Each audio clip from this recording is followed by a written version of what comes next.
Going live. This is Karen with newclevelandradio.net, and it is time for Grief BeLIEF. And I want to welcome our panel today. For anyone who watched or listened to us last month, Kristy Anderson was with us, but today Kristy's taking a break. Kristy has had a little extra grief added to her life. Her dog of a little over 10 years had to be put to sleep this weekend. And as we've all discussed, you know, a loss can be very, very painful. So our thoughts are going out to Kristy today, and we're going to move forward because Alison is going to help us get through the holidays. And I sure hope you can help me, especially Alison. It's not that I have a loss in my life other than the holidays just don't feel right. So maybe you can help us all along the way. Great. So in the format of this podcast, each month, one of us is going to take the lead on the topic. And so this month turned out to be my month because my first name starts with A. And so as I was thinking through my toolbox of grief support tools, the thing that I'm encountering with my clients most of all is, how do we get through the holidays? How do we deal with seeing people, some of whom may know what's going on, others who don't, who might ask uncomfortable questions? If they don't know, they might say, let's say you had a loved one who died. They might say something like, "What happened?" Which could plunge you back into that deep, raw grief again in public, right? So this podcast episode is going to be about how do you deal with the holidays? And the idea behind it is for you in the course of the podcast to feel seen and heard and known, and also to give you some clear strategies, some things that you can actually do to make things easier. So the first question that I wanted to ask, because when I brought up this topic with our panel, it's the first thing that came up, is what do you remember from the first and or second year after your loss? And our answer was? Nothing. Nothing. Memory kind of goes missing after a loss. And there were probably things that happened during those gatherings that were uncomfortable, but those went missing too. Year one, typically what happens is either people want to know all about it or they don't want to say the person's name. If a pet has died, they won't mention that pet or a person. When I was 25, my brother died in the summer. He was 23. He died of a heart attack connected with a genetic enzyme disorder.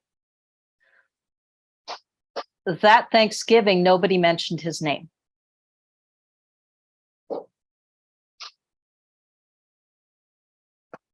What were your experiences in those first couple of years, not just at gatherings? Any ideas, thoughts? Well, I was a leaky sponge. I am self-employed and had to keep working and didn't have downtime, had to maintain the facade that everything was okay because it made other people uncomfortable. At least I thought it made other people uncomfortable if I showed my grief. And that adds a lot of pressure. So I would go home at the end of the day and, cry. Or in the first 8 to 10 months, I went home, I ate 2 Klondikes, I climbed into bed and watched Law and Order. It was like streaming for like 13 or 14 months. And always would get up and brush my teeth. But that was how I dealt with that first year. Yeah. I just cried. I cried. Like Candace, I was working, and it was a safe haven. I could hide away in my office. I don't even know how I functioned because I was an administrator of a very large dental practice and handling the banking and the payroll and HR and all the administrative work. And I could do that, but I always listened to music. I've always listened to music. Certain songs would come on that would remind me of Ron, and I would just cry. I would just bawl. I would bury my head on my desk, and my coworkers would walk by and ask if I wanted anything, or just put a gentle hand on my back just to let me know that they were there. There was a great deal of comfort knowing that I didn't have to talk about it, but that they were there. But when you talk about events and things, no, I don't remember anything either. I do know that for 2 years, 2 solid years, I could not talk about the horrific accident Ron had. It was just beyond my ability. I had several friends that had lost spouses, and at least I could find comfort in talking with them, but I could not physically talk about the accident. So, holidays were extremely hard. And I know that through our discussion, we'll talk about some of the things that we did to help us get through that. So I'll turn it back over to you to carry it on. Yeah, for me, I was working for myself, and I was not functional at all. And my husband was an artist. He left a studio which he had been in for 30 years. So he had 30 years worth of art in this studio. And he worked in oils mostly. And he cut the oils with clove oil. And so I would walk into his studio because I had to close out the studio. I live in Manhattan. So there was an apartment and a studio, and the rents for both. And I had to find a way to reduce the amount of stuff in the studio because everything came home with me. And to walk into a place that smelled like him every day for a year and cry. And I literally, if there was something that I was going to do that was too hard, so there was a big trunk that he used to take to his wedding gigs. He painted weddings live. And I looked at this trunk and I was going to give it to somebody, so I had to open it. And I looked at it, and I looked at the latch, and I went down the hall to get this friend of his. I said, I'm really sorry, but I cannot do this alone. And I hauled him back into Dave's studio before I opened this trunk that had been sealed, so it still smelled like him. And I just wept. And this guy just let me. So there's a great gift in allowing people to be as they are. A hand on your back. Allowed to cry without. I mean, people can be uncomfortable, but very often what happens is they try to stop it. I didn't mean to make you cry.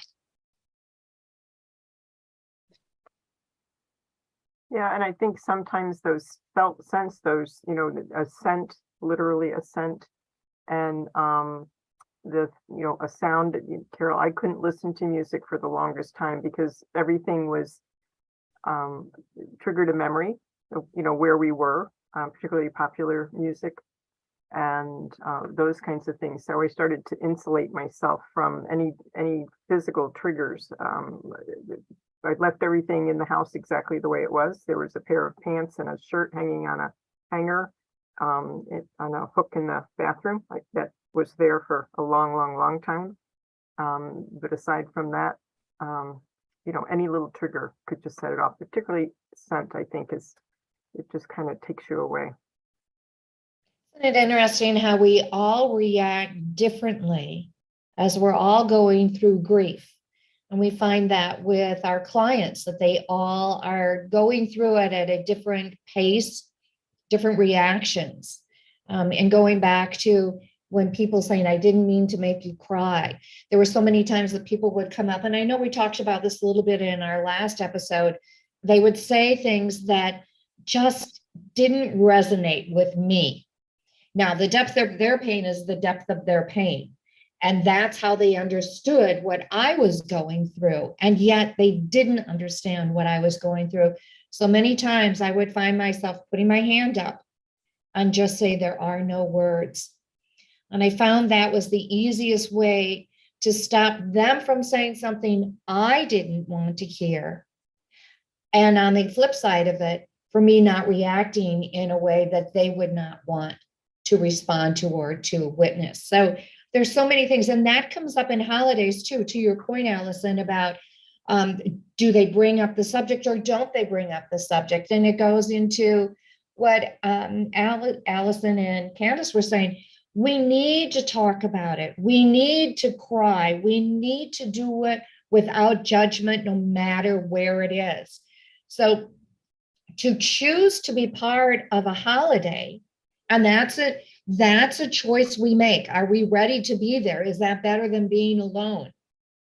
Knowing that you, at least as far as I was concerned, I had to have an escape plan. I had to know that it was okay for me to say, so glad you included me, but I need to leave now. On the flip side of it, I also had my little toolbox of what I wanted to remember for those holidays and questions that I wanted to ask people. What did you remember about Ron? What was one of the funniest stories you can share with me?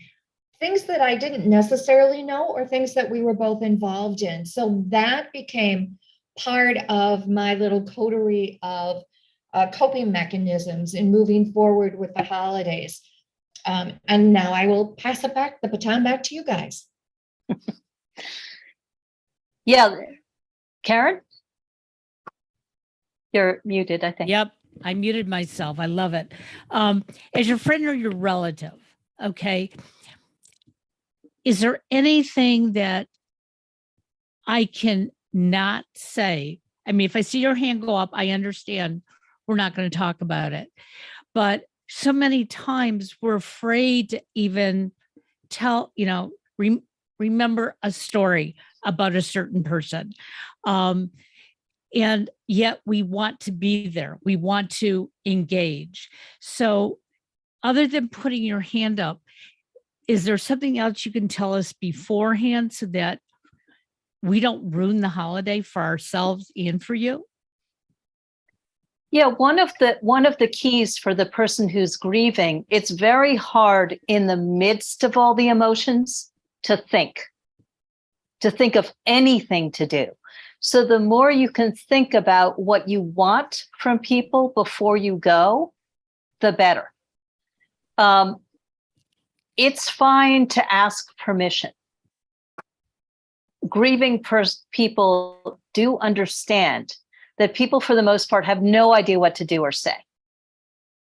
Every journey is different. One person might want one thing, stories. Another person might want to just try and have things go along normally. Just try and get back into the flow. Another person might want a hug. The more you can figure out as a grieving person how you want to be treated and how you want to be treated by different people, the easier it will be for you and for them. So in answer to your question, it's okay to ask permission. Hey, I just thought of this wonderful story about, I'd love to share it with you. Is that okay? Yes, and Alison, what I really love about that is that the asking permission, but also for everybody to remember that not everybody's going to be artful necessarily. They may be very well intentioned, but not necessarily artful. And I probably was one of those people before I experienced grief. So, to just anchor back to how in your own grief experience, how it may have felt when people were approaching you. And then also recognize that I probably didn't know what I needed or wanted at the time. All I knew is every once in a while I would step into a pothole of emotion, and sometimes it would catch me off guard. So it's just a road to navigate with some potentially awkward and difficult moments. But as long as I think we're showing our humanity, one thing I would recommend people not do is to ask, if they're not familiar with the details, not to probe for details or the cause of death or that level of detail. It just, get to the human to human heart connection, I think, is the safest channel. To both of those points, Alison, when I was looking over some of your stuff, and I absolutely agree with you, putting together the game plan. So whether it's questions, asking them to share stories, or maybe they're pictures of all these people, whether it's previous holidays, it's Thanksgiving or Christmas, there are pictures, and to share the pictures with them and ask them their reaction to the pictures. So you kind of put together a game plan. The other thing that I find the beauty of what we're doing is we're sharing our experience with them, but we're all in a form of coaching or counseling for those that are bereaving. And so if you are listening to this podcast, I would encourage you to seek out somebody that might be able to help you through this process and help you put together your game plan. And whether you use one of us or someone that that has been through it, or you seek your own, I think there's some real comfort in knowing that others have been through it and that there are guidelines for everyone. As Candace said, every situation is different. Yes, every situation is different, but it doesn't mean that you can't come up with a game plan together, and you figure out that game plan by conversing. And through that, you'll come up with ideas that you can help guide them along and how to work through the situation. And the most important thing, in my opinion, that you can do is start educating the public, whether it's your friends, whether it's your family, whether it's your coworkers, that it is okay to let the person grieving talk and to let them grieve, let them feel. Because unfortunately, at some point in their life, they too will be going through this, whether it is with a pet like Kristy's going through right now, or with a parent, or with a spouse, or in my opinion, God forbid, a child. But we all go through it at different points in our lives, and we all deal with it differently, but we're here to work together and know that there is a community out there, a sorority, a fraternity that none of us would invite our worst enemies to be a member of. Yeah. But we are here to work together and to hear you and work with you. The holidays are the loneliest and the hardest. So how do you approach it? And you approach it by, as best you can, putting together a little bit of a game plan, or giving yourself permission that if you lose it, you get all the passes in the world. You are not yourself. You are not yourself for a long time, and your emotions are raw. Holidays are the hardest. Yeah, so it's important when those things happen, because in the middle of all those feelings showing up unexpectedly, unpredictably, uncontrollably, and mostly unwanted, people freak out. They just do. They're like, are you okay? What do we do? What can I say? How can I help? So we are, as grieving people, in the midst of all these emotions, and they are, as human beings, we're hardwired to do something. Or to recline from doing something, to back away. They're either embarrassed, or they don't know how to interact, or they think that maybe we're ashamed of our actions, so they will ignore us.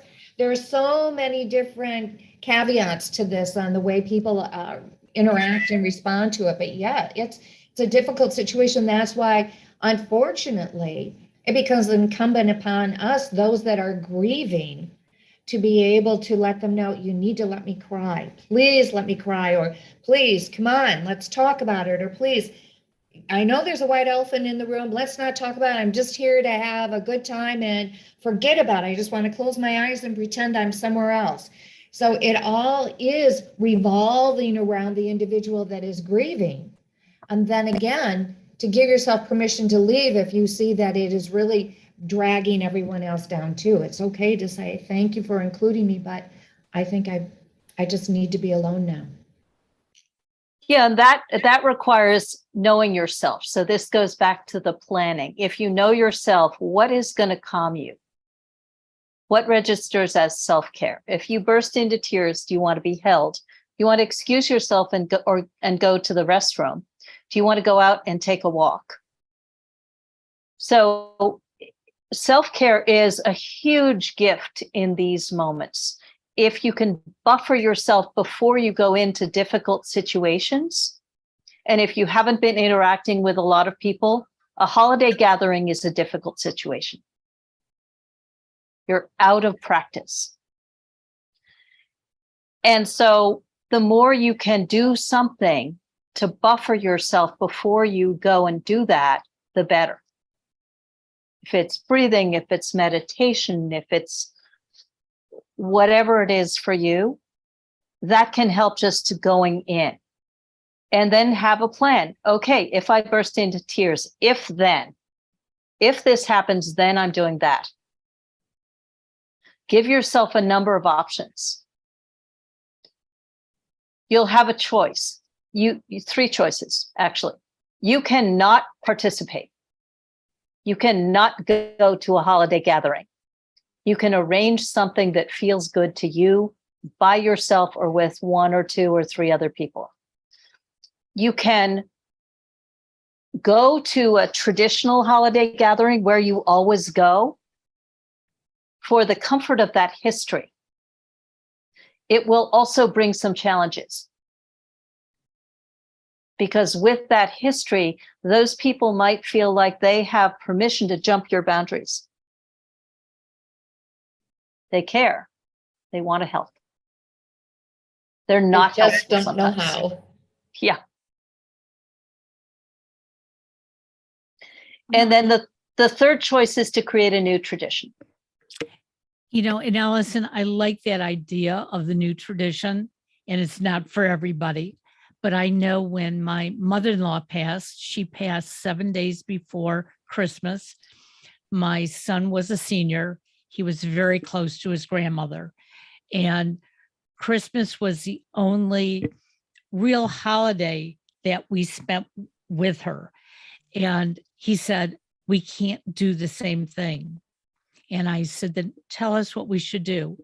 And we changed it up. We found a Chinese restaurant to go eat at and a movie. And that's how we have spent the last, oh my gosh, 13 Christmases. And is there some sadness? Yeah, there is, because we'll talk about it. But that first year, none of us felt the sadness while we were celebrating, but we talked about it afterwards. So new traditions can help. You can also bring in new traditions into old traditions. And sometimes it's just having that candle lit on the table for that individual, or that separate place for them, or bringing an item that was theirs that you wanted to share with everybody. But so there are many ways that you can incorporate it into a new tradition, old tradition, and creating new traditions. Absolutely.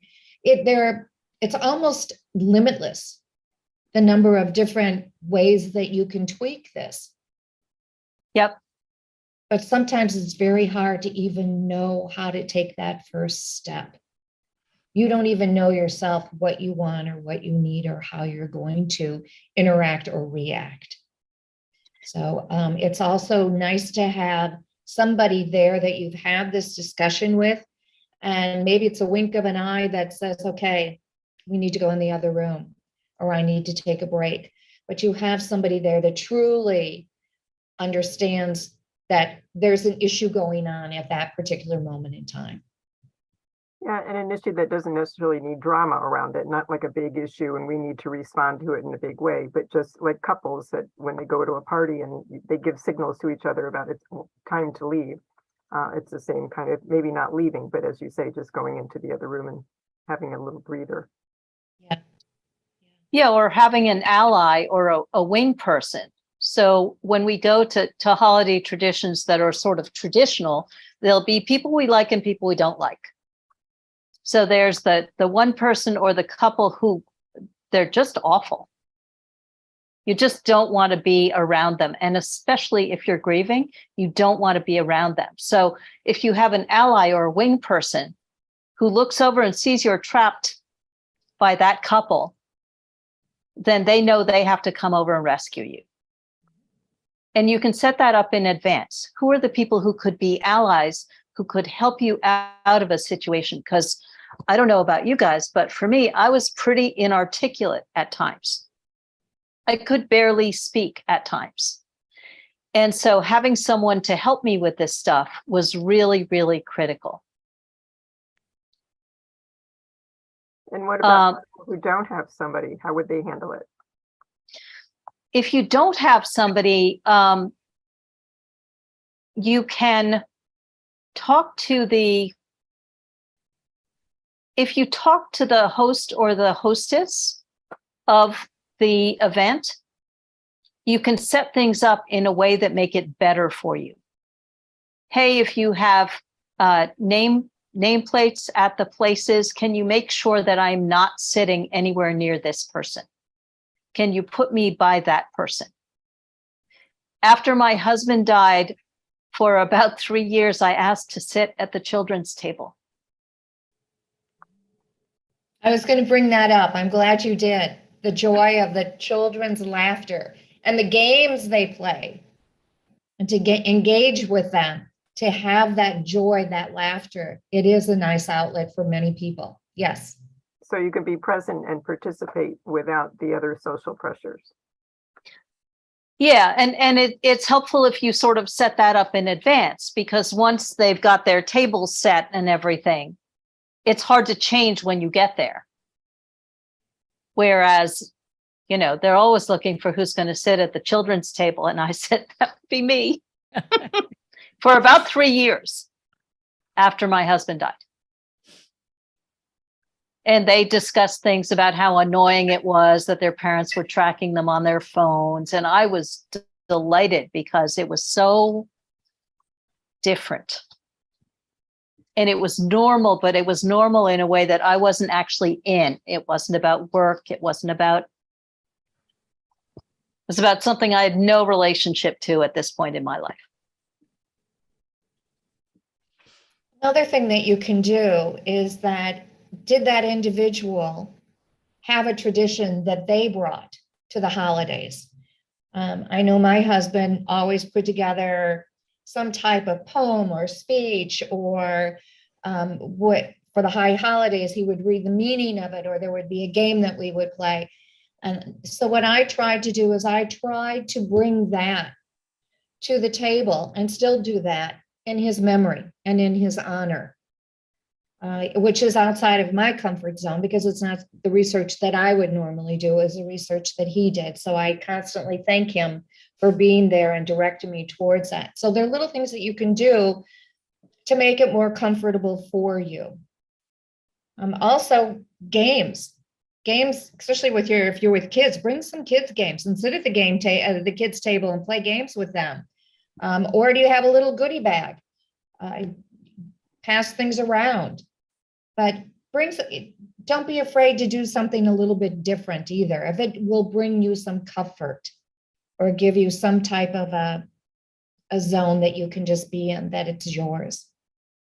Well, and also remember, the spectrum might include a couple like my husband and I, that we would go away for a quiet holiday together. So we'd get a cabin and read the entire holidays.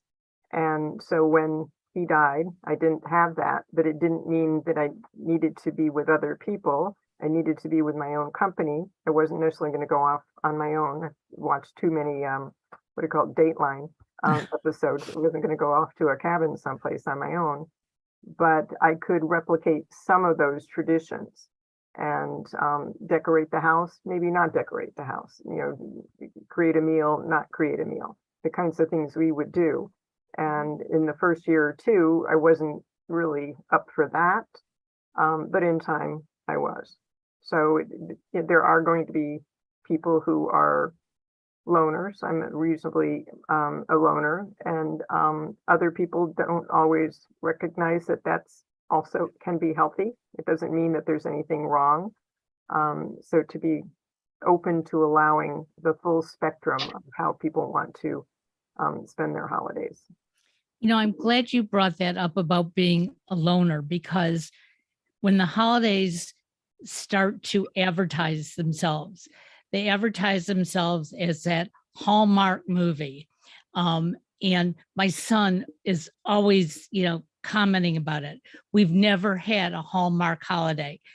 And I reminded him of one year we went to Michigan, and my parents rented a room, and we all had Thanksgiving together. There were about 70 of us, Wow, that was a Hallmark movie. And it came with all the family traumas. But the sad part is we assume that everybody's going to have this Hallmark holiday. And we start asking people, even in the grocery store when you're shopping, oh, are you making the holiday this year? Oh, what are you making? I almost wish people just would not ask those questions. Unrealistic expectations. Yeah. I don't mind somebody saying Happy Thanksgiving or Merry Christmas. That's fine. But sometimes I'm standing in line at the grocery store and I feel like I'm the only one who doesn't have somebody to spend a holiday with. So to that point, also traveling and visiting friends that you haven't seen but were very meaningful to you, and spending time with them is also a very healthy way of dealing with the holidays, especially if you don't have immediate family to be with, or your immediate family is, with their in-laws or whatever the case may be, and they're not including you, which happens in many situations. But to have the ability to travel somewhere and go someplace. Absolutely. And there are also communities that have open holiday dinners. And again, if you're alone in a community and you don't really have a place to go, that may be another option for you. But again, go ahead. Yeah, just switching location can change the mood.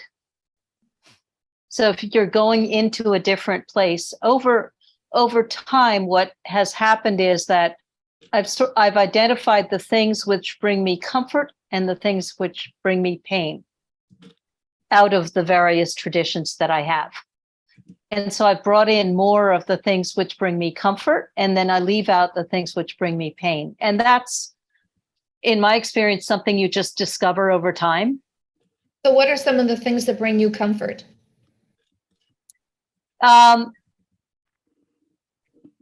The things that bring me comfort are walking outside. Very often I go upstate, so walking outside in nature. My husband was a painter. He painted on location a lot. And one of the things that painters do is that they look at a scene and they paint, then they close their eyes, open them, and paint again, because they see newly. And so I like to do that. I still do that. It's a weird thing. It's a beautiful thing. Yeah. But you're curating your experience, is what you're saying, the things that you like, and just omitting or leaving out the things in your scene that are not serving you. Yeah. And I think the common denominator to everything we have all been saying is you can do it your way. Unapologetically. It doesn't have to be forcefully necessarily, but to try and just ponder what those things might be. It might not happen in the first year, might not happen in the second year. There's no particular timetable to it. So to have the ability to recognize that you can go at your own pace, I think is a huge thing as well. That's a great point. You know, sort of permission to go at your own pace, permission to either decide far in advance what you're going to do or decide the day before, the hour before. You know, just trust yourself, your own body, your own feelings about what you need to do. I think that's real. Go ahead. I think that stay home and watch movies if necessary, if that's what it takes. And Alison, I think that's an extremely important comment to make, because a lot of times people will get into their head and they'll do what they feel other people think they should be doing. And this is not a time for you to be overthinking or worried about how they're going to react, but more concerned about what your gut is telling you and what your reaction to it all is. You're the one that is grieving. You're the one that needs to know how to take care of yourself and protect yourself, or to be able to be open. It is a bitter, bitter, bitter sweet time. And how do you handle it? And hopefully others will understand that too. And then again, this is why I say you get all the passes in the world, because you are not functioning on all cylinders. You're not. So what happens when we're at, and I'll use Thanksgiving as an example, and you have 3 or 4 different family members who are all grieving, but grieving differently, and are sitting there in their heads thinking, you know, why is she doing that? Why isn't he doing something else? And I think I brought this up, that when my mother passed away, my first reaction was my brothers weren't reacting like I was. But I caught myself and I said, they'll react the way they have to, and left it at that. And it took me a year to talk to my one brother about it, but I've seen this happen, that you're all sitting around and you all want to say something, and the elephant is on that table and the table is just sinking down to the floor. Yeah, that's a great point. This goes to all the assumptions that we make about grieving. How we grieve, how other people grieve, how it's okay to grieve, how it's not okay to grieve. There is so much around grieving that's just unspoken. In that situation, if it's possible, activities are a really good thing to do. Doing an activity, you know, putting together a puzzle, playing a simple game,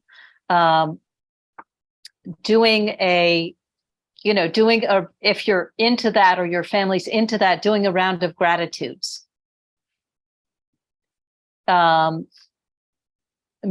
not work after a loss, because I wasn't grateful for much after mine. And that's okay to express too, because that is very much a part of what's going on. And a little bit to your point, Karen, is that this is a no judgment time. You're making no judgment of others, and hopefully people are not making judgments on you. And you're going to, whether you choose to be there or not choose to be there, ends up being your choice. If you are there, you are going to try and be as pleasant as you can. There are going to be moments, and there may be that moment that you say, there are no words to stop a conversation, but there may be other times that say, hey guys, I really need a little cheering up. Can you share a story with me? So, but somebody else might go, what do you want to talk about it now? There's no judgment. There's no judgment, because you all are going to interact and react differently. But you also have other outlets too. If you're not hosting it, which you most likely are not, and it is family, you can always help clear the table. You can always be in the kitchen. There's always conversation going on, and you're still part of it, but you're not directly involved in it. So there are places that you can also put yourself that put you into a safe zone during this period of time. Just something else to think about. That's a great suggestion, clearing the dishes away, just doing something that's of service, and it stops the conversation, but it doesn't stop it in an abrupt or rude way. Well, and I think the other thing to remember, at least in my thinking, is we're all muddling through life the best we know how. And sometimes people are, hugely unartful about how they communicate things. I try to presume that they're well-intentioned. Not everybody is, but I think the majority of people are. And sometimes, as difficult as they may be an indicator of how much pain they're in, and try to remember that graciousness regarding them. Sometimes it's an effort to do that, but it tends to get me over those difficult parts, because there will be those people that have a firm idea about what you need to do, and God love them, but it's not always the way. That's when you kind of go, what's really going on with them? Why are they reacting or saying what they're saying? And So what's really going on, and don't engage in it. And just, think to yourself, they just have an unfortunate communication style. That's a phrase we use in my office a lot, that they just don't know any better. There could be a lot of anger right now that they're going through too. Exactly. Yeah. A lot of. And when that rears its ugly head, a lot of times they're going to try and control what they can control, because their life is so out of control. Exactly. Yeah, grieving people spend a great deal of time trying to make those around them comfortable. Mm-hmm. During the holidays, if you are grieving, your job is to make yourself comfortable and to do your level best to figure out what that looks like, so that you can communicate it, or so that you have exit plans, or so that you can enroll allies. One of the other things that I want to bring up is that there's kind of a clash between grief and loss and the holidays, because people assume, even though this isn't true for many people, holidays are very lonely. People assume that holiday means happy. What if it doesn't? And if you're grieving, very often it doesn't. And so there's a discomfort, or at least there was for me, of stepping into a setting where I was expected to be happy, no matter what was going on with me.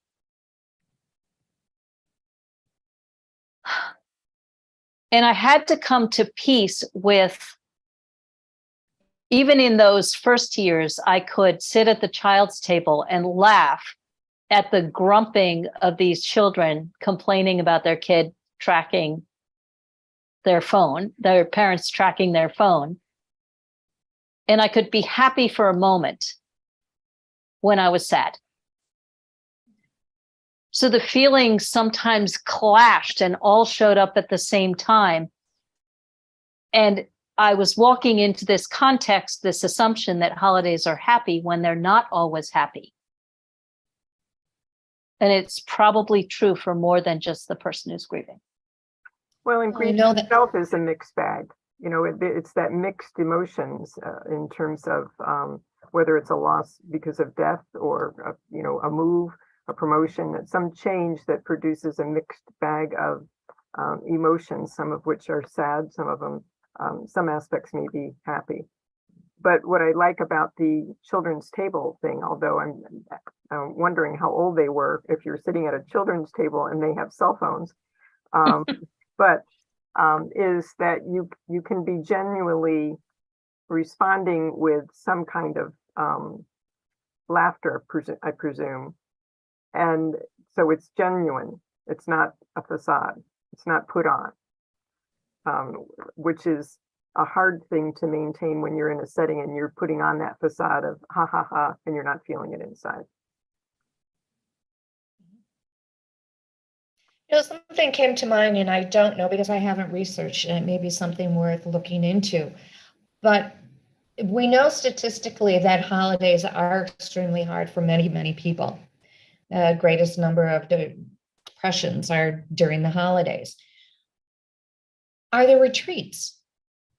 Are there gatherings for those that have nowhere to go? I bet a retreat, not just a dinner, and an actual retreat. And it may be something worth looking into. Like I said, I have not researched it. And so I usually like to do my research before I throw something out. But it came to mind that there may be retreats out there too that people could partake in that allows you to be alone, but also to be with others that are alone, if you choose to interact with them. So a number of people together, maybe doing something, but not focused on grief or holidays in a traditional. Correct. Yes.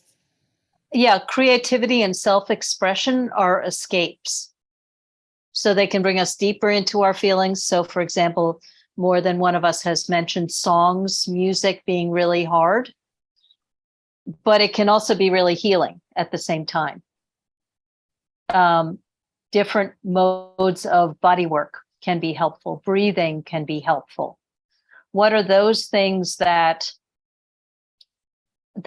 help you not shunt off the feelings, but just let yourself have the grace to be exactly where you are?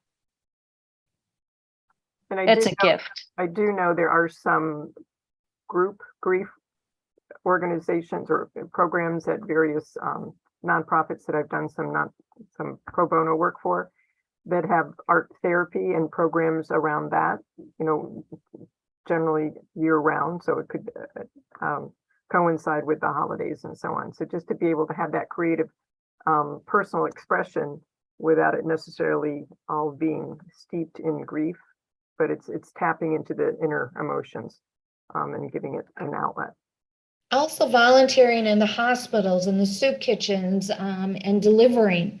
Those are very excellent places to be, that you don't have to be part of a family event, but you're still giving a feel-good scenario, and it allows you to be within yourself. That's basically stepping out of the box when you really want to stay in the box, and that's There what is I'm no hearing. in the box when you're grieving. It's all out of the box. Well, it is, but you, to some degree, you want to be by yourself, but yet if you can think a little bit outside of that, okay, I know I hurt. I know I'm sad. I know all I want to do is cry, but at the same time, I also know something else that I want. And I think you said it great in the first couple seconds. We have to give ourselves permission. And that's one thing we are not good about doing. We have to give ourselves permission that if we say the wrong thing to you, that, you'll forgive us and we will figure it out on our own how to make it better. I had a friend who was going through a horrible divorce and then her husband died. None of us knew what to say to her. She was angry about the divorce, and then she didn't know if she should be sad because he died. And we didn't know where to fit in either. And sadly, I would say weeks, none of us said the right thing to each other. And then finally we sat down one day and we said, okay, we're going to say the wrong things. We have to admit that, but we got to get through this. And we did. But, Candace, you say it to me all the time. We're human and we're muddling through life, and we're not going to be perfect. That's such a great point, Karen, because it's okay to apologize. We're very reluctant to say, I don't know. I don't know how to do this very well. We don't really talk about grief in our culture, so I may make mistakes. Please forgive me if I do. I care, I'm going to try. right? Communication is key. Communication is key. Yep. And in the trying to get it right, when you actually don't know what you're doing, people wind up siloed, especially if the situation is complicated. Yeah, So and where's the book on what's right? where's the book on what's right? Where do you look that up? I mean, there isn't one? So far, I haven't found it. I've been at it for a long time. Yeah, I Maybe mean, one of you can write it. Probably not. if it's in the middle of a divorce and then the person dies, if they're separated and then the person dies, if they suicided and the person dies, these are complicated situations. But they're all emotional situations. Everything about grieving is emotional. Yep. But the emotions don't run singly. No. So the grief and the anger and the fear and the this, they can all be in the same space at the same time. So it's confusing to know what to do and how to deal with it. And they're it's never colliding. one-dimensional time-wise. All right, Mhm. so it's not just happening now. We're bringing the past and some of our thoughts about the future into the whole mix, the soup. Exactly. And people might be expecting to deal with one thing. So they're expecting to deal with tears and they get anger and then they don't know what to do because they've been braced for tears. I know what to do in this situation. I have no idea what to do now. You just change the script.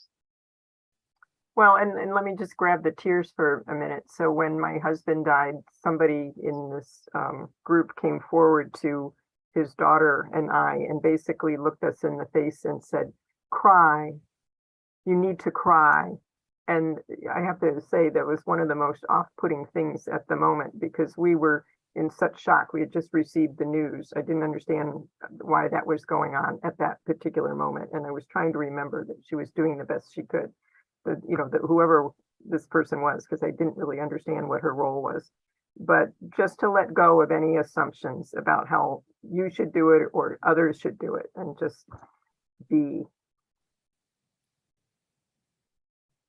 Yeah, I guess that the things that I'm getting from our conversation is give yourself grace and ask permission. Mhm. And if you make a mistake, apologize. Apologies go a long way. You know, I was just in the middle of having a really bad day. I'm really sorry. I didn't mean to blow up that way. I don't recommend ever apologizing for the grief itself. And why do you say that? Because the grief itself is not a problem. The situation in which there are what I call grief effects or grief-driven effects. Someone says something, it hits you in the wrong spot, you lash out, they leave. That's an incident. It's not grief itself, but it is a side effect of grief.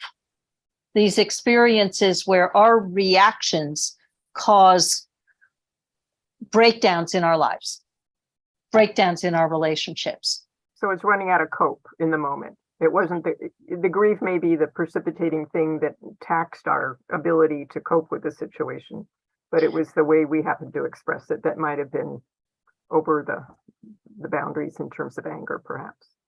Yeah, so apologizing for the incident and explaining what was going on in that moment. The other thing is it makes people less worried for us.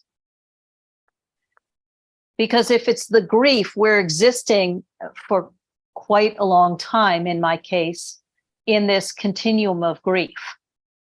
And within that grief, there are these effects which happen, these things that happen in our relationships that are disruptive at work, in our health, with our finances, with everything. There are effects of grief which are disruptive. They're not the grief themselves, but they live in the river of it. I'm a little nervous about being concerned about other people's worry about us? That to me can represent a little slippery slope. So can you explain that a little more? Yeah.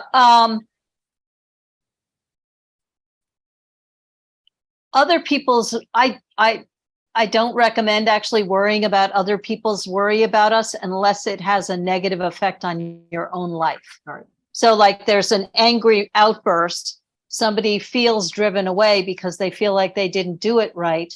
You actually want them in your life.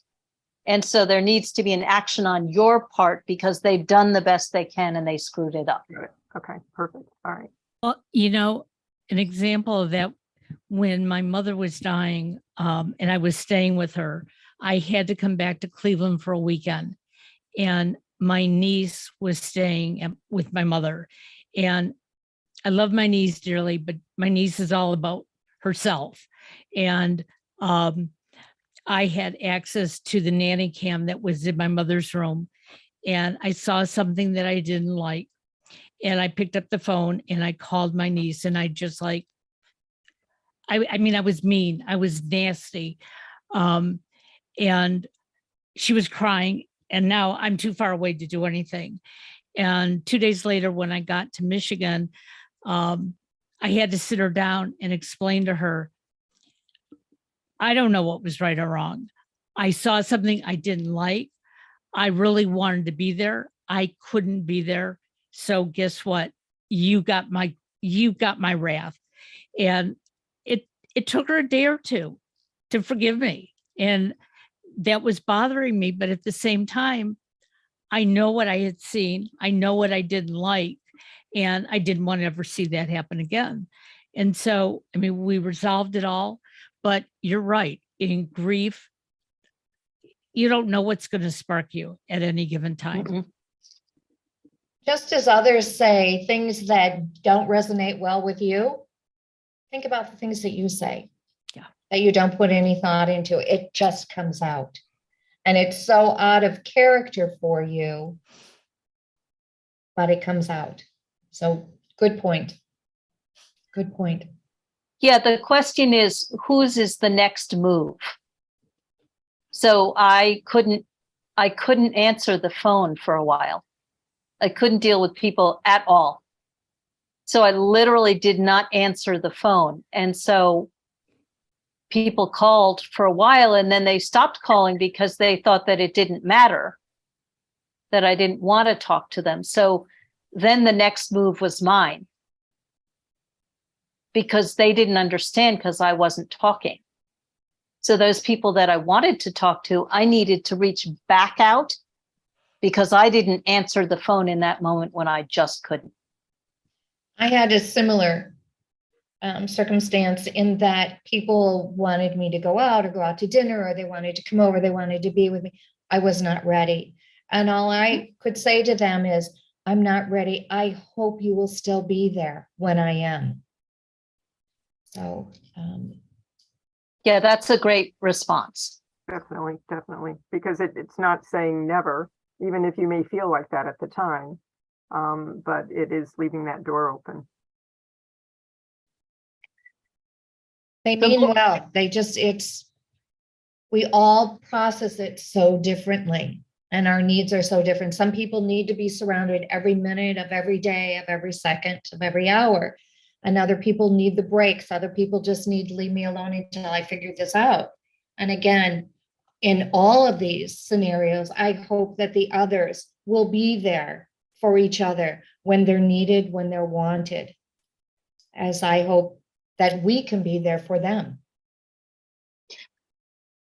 Well, Alison, you have a seminar you're going to be putting together. Do you want to tell our listeners about that? And we'll put the information in the show notes. Yeah, I am doing, as I decided on this topic for our Grief BeLIEF this month, I'm also doing a how to handle awkward interactions over the holidays, a 60-minute webinar in October, November, and December. Because I think this is one of the great needs that people have, to know how to negotiate these times. The next one's the 25th. But the link will be in the show notes, and I'm doing it every month to the end of the year. Well, we thank you for that. And we extend ourselves out to everyone. In the show notes, there will be information how to reach all of our coaches. And again, I want to send out our loving thoughts to Kristy. She'll be with us next month. And, we all understand because at any moment, at any time, our emotions can take over. I want to thank you, ladies, for being with us today. And if anybody has any questions, please contact us at newclevelandradio@gmail.com. Have a good evening. You all.